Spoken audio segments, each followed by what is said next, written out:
RP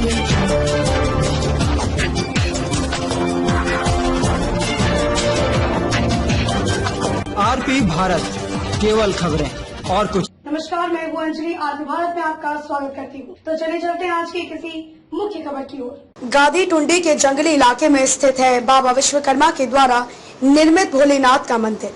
Dhanbad से लगभग 40 kilometre की दूरी पर गादी टुंडी में स्थित भोलेनाथ के मंदिर के बारे में बताया जाता है कि इसका निर्माण स्वयं विश्वकर्मा ने अपने हाथों से किया है। इसमें ना तो मिट्टी और ना ही सीमेंट का उपयोग हुआ है। सिर्फ पत्थर पर पत्थर रखकर इतने सुंदर मंदिर का निर्माण शायद ही देश के अन्य भागों में हुआ हो।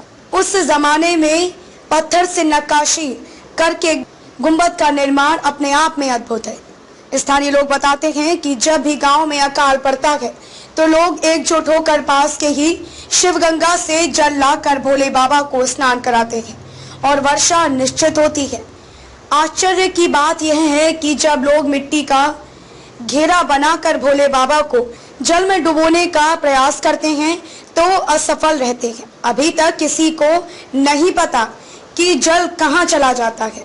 मंदिर के ऊपर जंगली पीपल का पेड़ मंदिर के चारों कोनों पर अपनी जड़ को इस तरह से साधे हुए है कि जैसे मानो किसी मंदिर का पिलर हो। इससे लोगों की आस्था और बढ़ जाती है।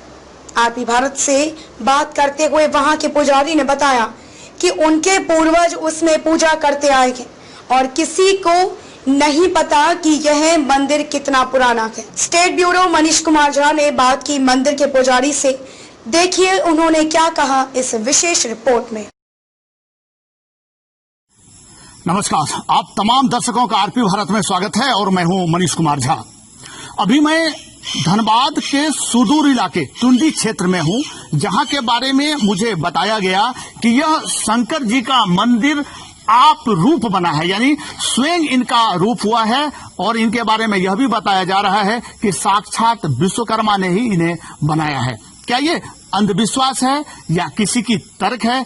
इसमें वास्तविकता क्या है? यहाँ के पुजारी भी हमारे साथ हैं। चूंकि यहाँ कुछ लोग थे, कुछ कार्यक्रम चल रहा था, तो इनके बारे में हम जानने का प्रयास करते हैं कि वह कार्यक्रम क्या था और इस मंदिर के बारे में हम जानने का प्रयास करते हैं कि इसका इतिहास क्या रहा है। सर, स्वागत है आपका आरपी भारत में जी। सबसे पहले हम आपका परिचय लेना चाहेंगे, अपना परिचय दें। मैं नित्यानंद पांडे जी। ये जो गादी टुंडी शिव मंदिर प्रांगण में आप आए हुए हैं, एक ब्राह्मण समाज का संगठन का लेके, और इसी बीच हम लोग का चर्चा मंदिर के बारे में भी उठा।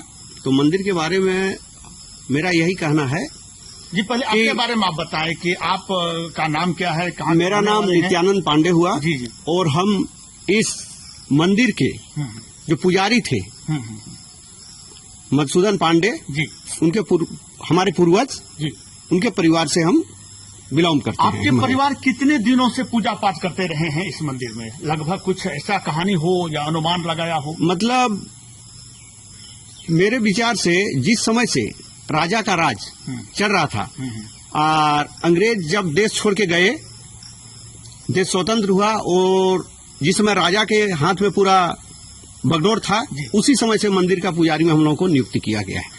तो इनके बारे में क्या जानकारी आपको ये कैसे प्राप्त हुई कि ये आप रूप है, साक्षात विश्वकर्मा ने बनाई? क्या दंत कथा इसके बारे में बताया? इसमें जैसे सर देखने से भी आप भी देख सकते हैं सामने से कि इसमें पत्थर में कहीं भी सीमेंट लगा हुआ नहीं है और न ही बालू है, न ईटा का प्रयोग किया गया है। ठीक है। और एक सामने से दरवाजा में जो पत्थर है, वो पत्थर जो है एक ही था जी। ठीक है। मंदिर में जो विशाल पेड़ हो गया, जिसके वजह से 4 इसका जड़ निकल चुका है, जिससे मंदिर थोड़ा सा डैमेज हुआ है और वो पत्थर भी टूटा है, समझे। इनकी शक्ति बताएं आप। जो सामान्यतः मान्यता होता है कि अगर लोग इस जगह पर जाते हैं तो उन्हें इस तरह की फल, हाँ, मन में जो मनौती मांगता है आदमी उनको मिलता है, पूरा होता है। फिर वो आके अपना चढ़ावा चढ़ाता है, अपना पूजा पाठ वगैरह करवाता है। ऐसा चमत्कार बताएं जो अभी तक इस मंदिर में हुआ हो आपके जीवन काल में, कि लोग का ऐसा हुआ यहाँ आने से उनकी ये मन्नतें पूरी हुई, कुछ ऐसा है क्या? हाँ, कुछ वर्ष पहले जी एक बार हम लोगों के यहाँ जैसे बारिश नहीं हो रहा था, वर्षा नहीं हो रहा था, तो वर्षा नहीं होने की वजह से हम लोगों ने क्या किया कि पूरा ब्राह्मण समाज जो है सो इकट्ठा हुए। आसपास के गांव के जैसे बरवा टांड के हो गया, गादी ढूंढी के हो गए, रतनपुर के हो गए, और हम लोगों ने ये बगल में एक शिवगंग तालाब है मंदिर के सटे हुए, उस तालाब से जल लाके बाबा को स्नान कराने में हम लोगों का मानना था कि बाबा को यदि इस जल से हम लोग मतलब पूरे यदि एथी कर लें, स्नान करा देना, ये पूरा यदि लबालब उसको ढक सके इस जल से, तो हो सकता है वर्षा होगा। लेकिन वो पानी कहाँ जाता था? एक एक बार में 100 लीटर हम लोग पानी लाते थे। 10 से 15 आदमी कम से कम 10-10 लीटर 5 लीटर करके पानी लाते थे, जल लाते थे और बाबा पर ढालते थे। वो पानी कहाँ जाता था ये हम लोग को पता नहीं चला और न देखने को मिला। ठीक है, और न बाबा पूरा अच्छी हुए, और अंत में जो है सो 4 बजते जो है सो बहुत भयंकर वर्षा हुआ था।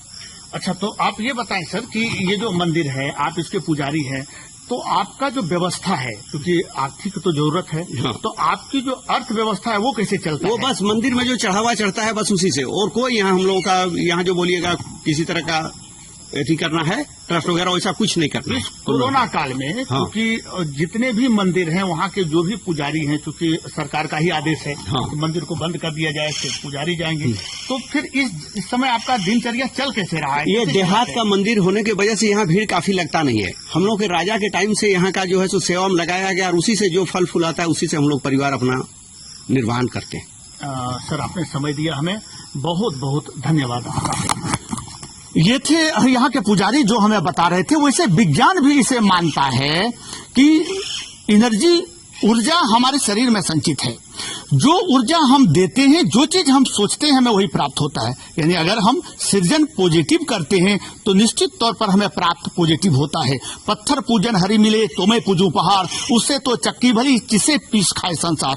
सच में कहा गया है। लेकिन यदि आपकी आस्था है और आपके अंदर ये पॉजिटिव सोच आता है कि अगर हम शंकर जी का, अगर हम किसी और का पूजन करते हैं तो हमारा यह कार्य सिद्ध होता है, तो इससे आपके अंदर जो भी एनर्जी बनता है उससे वह कार्य सिद्ध होता है। लेकिन हम पौराणिक परंपरा को मानते भी हैं और हम इनके आस्था को ठेस नहीं पहुंचाना चाहते हैं।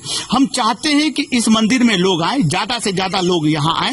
अब हकीकत क्या है, ना इनने देखा है ना हमने देखा है, लेकिन जो दंत कथाएं अभी तक आ रही हैं कि जिन्होंने भी इनका पूजन किया उनकी मन्नतें पूरी हुई, और जो इन्होंने बताया कि जल से अभी तक कोई इन्हें भर नहीं पाए, ये एक अद्भुत चमत्कार था इनका।